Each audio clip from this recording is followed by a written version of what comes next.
The story of corn. Hungry? Here, chew on this 1 inch rock hard cylinder. Don't want to? Why not? It's edible. It's a plant. Still no, huh? What if I were to tell you that after some changes, the thing you're holding in your hand is in one of out of every 3 packaged foods in the grocery store, at least in one form or another? What changes would have to happen to something in order for it to transform from something you can barely eat to a food found everywhere? The thing you're holding in your hand is corn. Well, it's kind of corn. What you hold in your hand is corn before it became the corn we know today.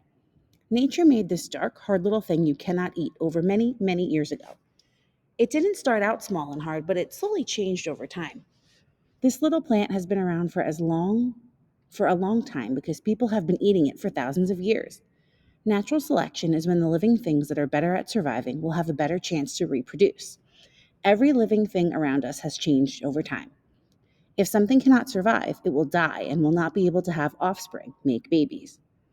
As some things live and some survived better, the types of living things that we see around us will always change. The plant that made this early corn is a product of millions of years of changes. You might not want to eat it right now, but people found a way long ago. So, what was this small and hard corn before it was the corn we eat today? Nature may have changed it a bit, but the main reason that corn is so large and delicious today is that people made it that way.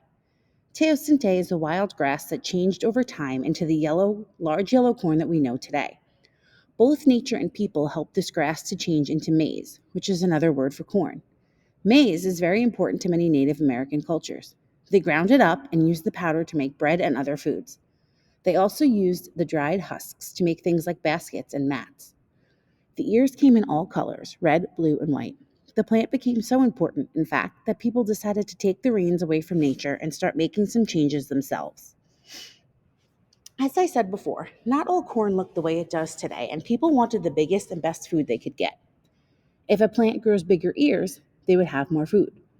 By only planting the seeds from the best plants, we took over for nature and started choosing which corn plants would pass on their genes.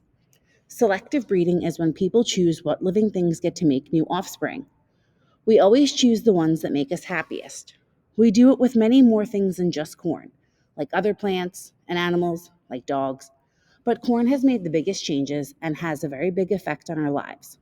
We changed corn so much, it doesn't even grow in the wild anymore.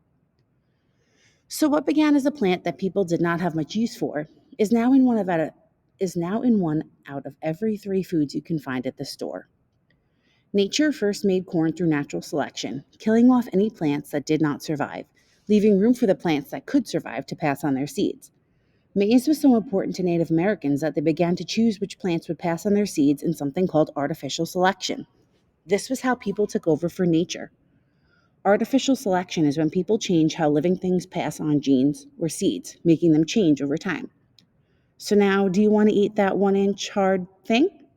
I do not blame you. Let's go to the store and get some corn. Fun fact, wait. You might be thinking that you don't see corn in any products at the grocery store. That's because it's been changed many ways to take on different forms, from sweetener to filler to plastics.